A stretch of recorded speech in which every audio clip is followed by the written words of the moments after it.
24 ঘন্টার মধ্যে নোয়াখালীর সন্ত্রাসীদেরকে গ্রেফতার করতে ব্যর্থ হলে পরবর্তী দায় সরকারকে নিতে হবে। যিনি স্বরাষ্ট্র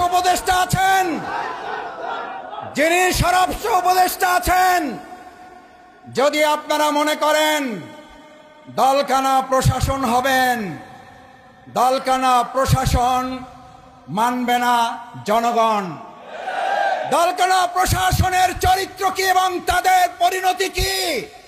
2024 সালের জুলাই আগস্টে শুধুমাত্র শেখ হাসিনার বিরুদ্ধে লড়াই হয় নাই, লড়াই হয়েছিল দলকানা প্রশাসনের বিরুদ্ধেও। শেখ হাসিনাকে দেশ ত্যাগ করার আগেও দলকানা প্রশাসনকে পিলারের খাম্বার সাথে ঝুলিয়ে রেখেছিল জনগণ। আমি সেই পরিণতির দিকে প্রশাসনকে খেয়াল করার অনুরোধ করতে চাই। 4টা বিশ্ববিদ্যালয় নির্বাচনের পর মাথা এমন গরম হয়েছে, এখন মসজিদে ইসলামপন্থী এবং দেশপ্রেমিকদের উপরে হামলা শুরু করেছে। নতুন করে বাংলাদেশে আর কোন দলবাজ প্রশাসন তৈরি হোক, যারা নোয়াখালী প্রকাশ্যে মসজিদে কোরআন চর্চার উপর হামলা করার পর এখনো কাউকে গ্রেফতার করতে পারেন না, তারা জাতীয় নির্বাচন সুষ্ঠুভাবে করতে পারেননি। দেশের মানুষ তা বিশ্বাস করে না। আপনাদের গোয়েন্দা তৎপরতা কোন জায়গায় পৌঁছেছে?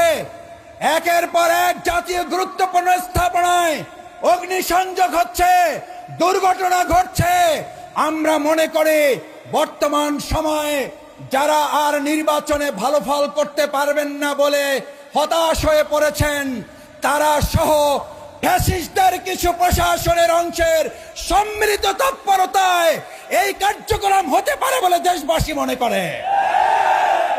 স্পষ্ট কথা বলতে চাই, এগুলো বন্ধ করুন, না হলে আবার জুলাইয়ের মতো আমরা রাজপথে নেমে জনগণকে সাথে নিয়ে প্রতিরোধ করে তোলা হবে, প্রতিবাদের আগুন জ্বালানো হবে, জনগণের অধিকার আদায়ের জন্য আবার জীবন বাজি রাখা হবে।